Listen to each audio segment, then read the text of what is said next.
ಎಲ್ಲರಿಗೂ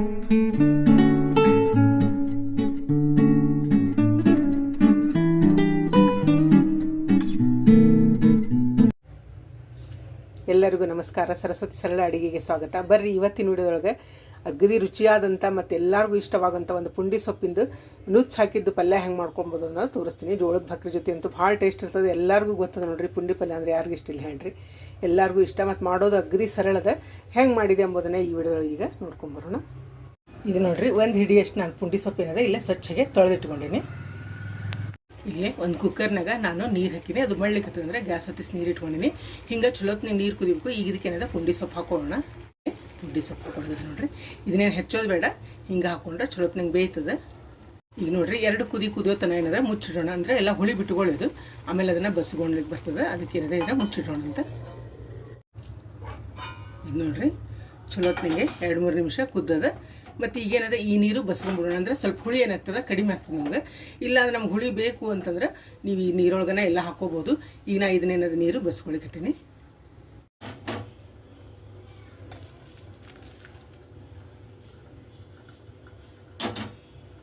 ಈಗ ನೋಡ್ರಿ, ನಮ್ಮ ಅತ್ತೆ ಏನದ ಕುಕ್ಕರು ಗ್ಯಾಸ್ ಮೇಲೆ ಇಟ್ಟಿನಿ. ಇದಕ್ಕೇನದ ಒಂದು ಅರ್ಧ ಗ್ಲಾಸ್ನಷ್ಟು ನೀರು ಹಾಕ್ಲಿಕತ್ತೀನಿ. ಆ ನೀರು ಬಸ್ಕೊಂಡು ನಾನು ಬೇರೆ ನೀರು ಹಾಕ್ಲಿಕತ್ತೀನಿ. ಏನಂದ್ರೆ 1 ಚಮಚ ನಾನು ಕಡಲೆಬೇಳೆ ತೊಗೊಂಡಿನಿ, ಅರ್ಧ ಚಮಚ ಶೇಂಗಾನ ಹಾಕ್ಲಿಕ್ಕತ್ತೀನಿ. ಇದಕ್ಕೆ 1 ಕಡ್ಡಿ ಕರಿಬೇವು ಹಾಕೋಣ, ಅರ್ಧ ಚಮಚ ಜೀರಿಗೆ ಹಾಕೊಳ್ತೀನಿ. ಇದಕ್ಕೆ ನಾನು ಏನು ಬಸಿ ಹಾಕೊಂಡಿದ್ದೆ ಸೊಪ್ಪು ನೋಡ್ರಿ, ಎಲ್ಲ ಕುದ್ದೇನದ ಇಷ್ಟಾಗ್ಯದ. ಈ ಸೊಪ್ಪು ಹಾಕೊಳ್ಕತ್ತೀನಿ. ಇದೇನದ ಅರ್ಧ ಬಟ್ಲು ಜೋಳದ ನುಚ್ಚು ಹಾಕೊಳ್ಕತ್ತೀನಿ. ಗಿರಣಿ ಹಾಕ್ಸ್ಕೊಂಬಂದು ಮನೆಯೊಳಗೆ ಚಲೋತ್ನಂಗೆ ನುಚ್ಚು ತೊಗೊಂಡಿದ್ದದ. ಈ ನುಚ್ಚಿಲ್ಲ ಅಂದ್ರೆ ನೀವೇನದ ಕೇಸರಿ ರವೆ ಬರ್ತಲ್ಲ, ಅಂದ್ರೆ ಉಪ್ಪಿಟ್ಟು ಮಾಡೋದು, ಆ ರವಾನು ಬೇಕಾದ್ರೆ ಹಾಕೋಬಹುದು. ಮತ್ತು ಭಾಳ ಕ್ವಾಂಟಿಟಿ ಹಾಕ್ಬಾರ್ದು, ಅಂದ್ರೆ ಕರೆಕ್ಟ್ ಪುಂಡಿ ಸೊಪ್ಪು ಎಷ್ಟದ ನೋಡಿ ಅದಕ್ಕಿಂತ ಸ್ವಲ್ಪ ಕಡಿಮೆ ಹಾಕೋಬೇಕು. ಇಲ್ಲ ಬರೀ ನುಚ್ಚು ಆಗ್ತದೆ, ಮತ್ತು ಹುಳಿ ಅಂಶ ಹೋಗ್ಬಿಡ್ತದೆ, ಸೊಪ್ಪಿಂದ ಅಂಶ ಹೋಗ್ಬಿಡ್ತದೆ. ಅದಕ್ಕೆ ನಾನು ಇಲ್ಲೇ 1/4 ಬಟ್ಲದಷ್ಟು ಇಲ್ಲೇ ನೋಡ್ರಿ ಇದನ್ನ ಹಾಕೊಳ್ಕೊತೀನಿ. ಜೋಳದ ನುಚ್ಚು ಹಾಕೊಳ್ಕತ್ತೀನಿ. ಈಗೇನದ ಇದನ್ನ ಮೇಲೆ ಮುಚ್ಚಿ ಕುದಿಲಿಕ್ಕೆ ಬಿಡೋಣ. ಅಂದರೆ ಶೇಂಗಾ ಕಡಲೆಬೇಳೆ ಎಲ್ಲ ಬೇಯಬೇಕು, ಮತ್ತು ರವಾನು ಏನದ ಬೇಯಬೇಕು. ಒಂದು 5-6 ನಿಮಿಷ ಏನದ ಇದನ್ನ ಬೇಯಲಿಕ್ಕೆ ಬಿಡೋಣ ಅಂತ. ನೋಡ್ರಿ, ಕುದಿಲಿಕ್ಕೆ ಹತ್ತದ. ಈಗೊಮ್ಮೆ ಏನದ ಕೈ ಆಡ್ಸ್ಕೊಂಡು, ಇಲ್ಲ ಅಂದ್ರೆ ಏನಾಗ್ತದೆ ಗಂಟು ಆಗ್ತದೆ ರವೆ. ಅದಕ್ಕೊಮ್ಮೆ ಕೈ ಆಡ್ಸ್ಕೊಂಡು ಇನ್ನೊಂಚೂರು ಕುದಿಲಿಕ್ಕೆ ಬಿಡೋಣ ಅಂತ.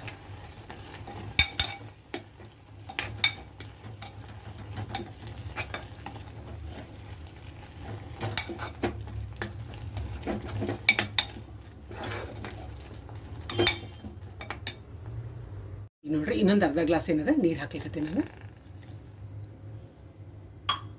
ಇದನ್ನ ಇನ್ನೊಂದು ಕೈ ಆಡ್ಸೋಣ. ಈಗ ಇನ್ನೊಂದೆರಡು ಕುದಿಲಿಕ್ಕೆ ಬಿಡೋಣ ಇದನ್ನ. ನೋಡ್ರಿ, ಕುದಿಲಿಕ್ಕೆ ಹತ್ತದ. ಮತ್ತು ಶೇಂಗಾ ಕಡಲೆಬೇಳೆನು ಬೇಯ್ಲಿಕ್ಕೆ ಬಂದಾವ.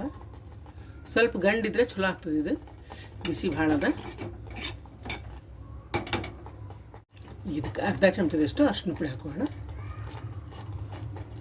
1 ಚಮಚದಷ್ಟು ಖಾರ ಪುಡಿ ಹಾಕೊಳಕತ್ತೀನಿ. ನಿಮ್ಗೆ ಖಾರಕ್ಕೆ ಎಷ್ಟು ಬೇಕು ನೋಡಿ ಹಾಕೋಬೋದು. ರುಚಿ ತಕ್ಕಷ್ಟು ಕಲ್ಲುಪ್ಪು ಹಾಕೊಳಕತ್ತೀನಿ. 1 ಚಮಚದಷ್ಟು ಏನದ ಎಣ್ಣೆ ಹಾಕೋಣ. ಇನ್ನೊಮ್ಮೆ ಚಲೋತ್ನಾಗೆ ಕೈ ಆಡ್ಸೋಣ.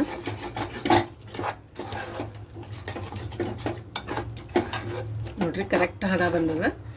ಭಾಳ ನೀರಾದರೆ ಚಲೋ ಅನ್ಸಂಗಿಲ್ಲ, ಮತ್ತು ಅತಿ ಗಟ್ಟಿ ಆದರೂ ಚಲೋ ಅನ್ಸಂಗಿಲ್ಲ. ಮತ್ತು ನುಚ್ಚು ಪುಂಡಿ ಸೊಪ್ಪು ಎರಡು ಕರೆಕ್ಟ್ ಇತ್ತಂದರೆ ಹದಾರು ಕರೆಕ್ಟ್ ಬರ್ತದೆ, ಮತ್ತು ಬಾಯಾಗೂ ಭಾಳ ಏನಂದರೆ ರುಚಿ ಆಗ್ತದೆ. ನೋಡ್ರಿ, ಕಡಲೆಬೇಳೆನೂ ಬೆಂದಾವ ಮತ್ತು ಶೇಂಗಾನು ಬೆಂದಾವ. ಇಲ್ಲಿ ಒಂದು ಕುದಿಸಿ ಅಂದರೆ ಉಪ್ಪು ಕರಗೋವರೆಗೂ ಕುದಿಸಿ ಇನ್ನೇನದ ಆಫ್ ಮಾಡ್ಕೊಳ್ಳೋಣ. ಈಗ ಚಲೋತ್ನಂಗೆ ಕುದ್ದದಿದೆ. ಒಂದು 3-4 ನಿಮಿಷ ಅಂದರೆ ಉಪ್ಪು ಅದೆಲ್ಲ ಕರಗದ, ಮತ್ತು ಶೇಂಗಾ ಕಡಲೆಬೇಳೆ ಎಲ್ಲ ಬೆಂದಾವ. ನೋಡ್ರಿ, ಕರೆಕ್ಟ್ ಹದ ಬಂದದ. ಈಗೇನ ನಾವು ಗ್ಯಾಸ್ ಆಫ್ ಮಾಡ್ಕೊಳ್ಳೋಣ. 2 ನಿಮಿಷ ಏನದ ಉಮ್ಗೈಲಿಕ್ಕೆ ಮುಚ್ಚಿಟ್ಟು. ನೋಡ್ರಿ, ಪುಂಡಿ ಪಲ್ಯ ರೆಡಿ ಆಯ್ತು. ಎಷ್ಟು ಕರೆಕ್ಟ್ ಹದ ಆಗ್ಯದ. ಅಗ್ದಿ ಭಾಳ ಅಂದ್ರೆ ಭಾಳ ರುಚಿ ಆಗ್ತದೆ. ಮತ್ತು ಪುಂಡಿ ಪಲ್ಯ ಜೋಳದ ಭಕ್ರಿ ಜೊತೆ ಅಂತೂ ಅಗ್ದಿ ಕಾಂಬಿನೇಷನ್ ನೋಡ್ರಿ. ಇದು ಕಟಿ ಭಕ್ರಿ ಪುಂಡಿ ಪಲ್ಯ ಮ್ಯಾಲೆ ಏನದ ಹಸಿ ಎಣ್ಣೆ ಹಾಕೊಂಡು ಊಟ ಮಾಡಿದ್ರೆ ಭಾಳ ರುಚಿ ಆಗ್ತದೆ. ನೀವು ತಪ್ಪದೆ ಮಾಡಿರಿ. ಮಾಡೋದು ಅಗ್ದಿ ಸರಳದ. ನಿಮಗೂ ಎಲ್ಲ ಈ ವಿಡಿಯೋ ಇಷ್ಟ ಆಗ್ತದೆ ಅಂದ್ಕೊಂಡಿರಿ. ಮತ್ತೊಂದು ಸಾಂಪ್ರದಾಯಿಕ ಅಡುಗೆಯೊಂದಿಗೆ ಭೇಟಿಯಾಗೋಣಂತ. ಶ್ರೀರಾಮ ಸಮರ್ಥ. ನೋಡ್ರಿ, ಕಟಿ ಭಕ್ರಿ ಮೇಲೆ ಪುಂಡಿ ಸೊಪ್ಪು ಹಾಕ್ಕೊಂಡು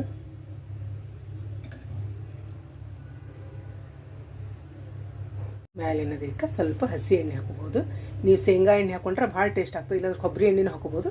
ಇಲ್ಲಾಂದ್ರೆ ನಾವು ಯಾವ್ದು ಅಡುಗೆ ದಿನ ಬೆಳೆಸ್ತೀವಿ ಆ ಎಣ್ಣೆನೂ ಹಾಕ್ಕೊಂಡು ಊಟ ಮಾಡ್ಬೋದು ನೋಡಿರಿ. ಭಾಳ ಅಂದ್ರೆ ಭಾಳ ರುಚಿ ಆಗ್ತದೆ ಮತ್ತು ಬಾಯಾಗ ಅಷ್ಟು ರುಚಿ ಇರ್ತದೆ. ನೀವು ಪುಂಡಿ ಪಲ್ಯ ಅಂದರೆ ಯಾರಿಗಿಷ್ಟ ಇಲ್ಲ ಹೇಳ್ರಿ. ಇದು ಜೋಳದ ಭಕ್ರಿ ಪುಂಡಿ ಪಲ್ಯ ಅಂದರೆ ಊಟನ ಊಟ ಅದ್ರದ್ದು.